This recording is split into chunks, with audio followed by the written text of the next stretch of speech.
మనం ఈ అనంతమైన విశ్వంలో ఒంటరివాళ్లమా? ఖచ్చితంగా కాదు. నాసా శాస్త్రవేత్తలు అంతరిక్షంలో ఒక గ్రహాన్ని కనిపెట్టారు. అది చూడడానికి మన భూమిలాగే ఉంటుంది. అక్కడ సముద్రాలున్నాయి, మేఘాలున్నాయి, బహుశా మనలాంటి మనుషులు కూడా ఉండవచ్చు. కాని ఒక భయంకరమైన నిజమేంటంటే అక్కడనుంచి మన భూమి వైపు కొన్ని వింత సిగ్నల్స్ వస్తున్నాయి. వాళ్ళు మనల్ని పిలుస్తున్నారా లేక హెచ్చరిస్తున్నారా? ఈరోజు ఈ 7 నిమిషాల్లో భూమికి సోదరిలాంటి కెప్లర్ 452b వెనుక ఉన్న భయంకరమైన మిస్టరీని ఛేదిద్దాం.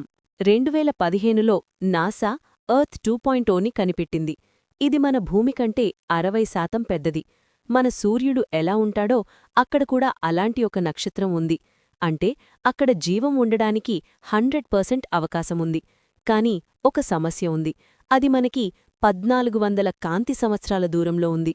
అంటే ఈరోజు మనం కాంతివేగంతో వెళ్ళినా అక్కడికి వెళ్లడానికి 1400 ఏళ్లు పడుతుంది. కాని చిత్రమేమిటంటే మనమక్కడికి వెళ్లలేకపోయినా అక్కడ్నుంచి ఎవరో మనల్ని గమనిస్తున్నారని శాస్త్రవేత్తలు నమ్ముతున్నారు. ఒకవేళ అక్కడ జీవం ఉంటే వాళ్లు మనకంటే తెలివైనవాళ్లా?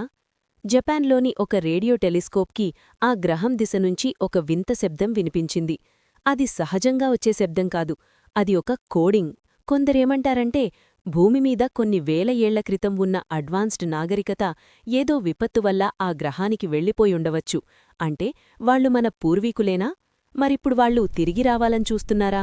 అసలు భయంకరమైన విషయమేంటంటే ఫిజిక్స్ ప్రకారం మనం ఆ గ్రహాన్ని ఇప్పుడు ఎలా చూస్తున్నామో అది 1400 ఏళ్ల క్రితం నాటి రూపం. అంటే ఇప్పుడు ఈ క్షణంలో ఆ గ్రహం మీద ఏం జరుగుతుందో మనకు తెలియదు. బహుశా అక్కడ యుద్ధం జరుగుతుండవచ్చు, లేదా ఆ గ్రహం నాశనమైపోయుండవచ్చు. ఒకవేళ వాళ్లు మనకంటే అడ్వాన్స్డ్ అయితే వాళ్లు ఆల్రెడీ భూమిమీదకి వచ్చి మన మధ్య తిరుగుతున్నారేమో. ఆలోచించండి, మీ పక్కన ఉన్న వ్యక్తి నిజంగా మనిషేనా? విశ్వమనేది మనం ఊహించిన దానికంటే చాలా పెద్దది మరియు చాలా భయంకరమైనది. ఎర్త్ 2.0 గురించి మీ అభిప్రాయమేంటి? అక్కడ ఏలియన్స్ ఉన్నారా? కామెంట్ చెయ్యండి. ఇలాంటి స్పేస్ మిస్టరీల కోసం ఇప్పుడే మన ఛానల్ని సబ్స్క్రైబ్ చేసుకోండి. చీకటిలో ఆకాశం వైపు చూసేటప్పుడు జాగ్రత్త, ఎవరో ఒకరు మిమ్మల్ని కూడా చూస్తూ ఉండవచ్చు.